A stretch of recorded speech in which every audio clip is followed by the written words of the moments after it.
Après des jours de spéculation, le nom de la première ministre du deuxième mandat d'Emmanuel Macron a été dévoilé le 16 mai 2022, c'est Elisabeth Borne qui a été choisie pour succéder à Jean Castex.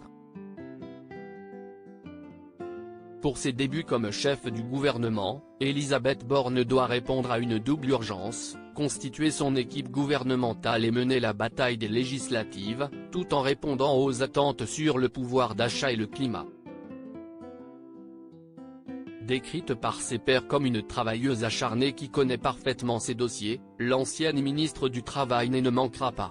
Parallèle à sa nomination, des portraits de celle qui est la première femme à succéder à ce poste après Édith Cresson entre 1991 et 1992 se succèdent pour tenter d'en savoir plus sur cette polytechnicienne de formation. Très discrète sur sa vie privée, on sait qu'elle est divorcée, a un fils prénommé Nathan, elle s'est parfois épanchée sur son enfance, marquée par un drame, la mort de son père quand elle était jeune.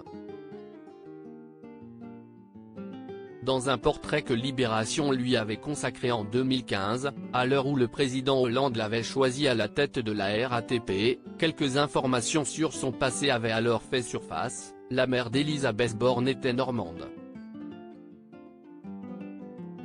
Son père, un juif d'origine russe d'une famille réfugiée en France en 1939.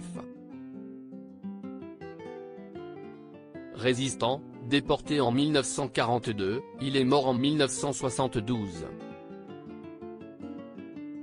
Quand Elisabeth Borne, préfète, a remis pour la première fois à un citoyen son décret de naturalisation, elle a été un peu remuée, que moi, la fille de ce réfugié apatride, qui n'a été français qu'en 1950, j'accomplisse ce geste, cela disait quelque chose sur l'intégration. Sur le plateau de Touche pas à mon poste, la très sérieuse ministre avait également abordé ce sujet intime il y a exactement un an.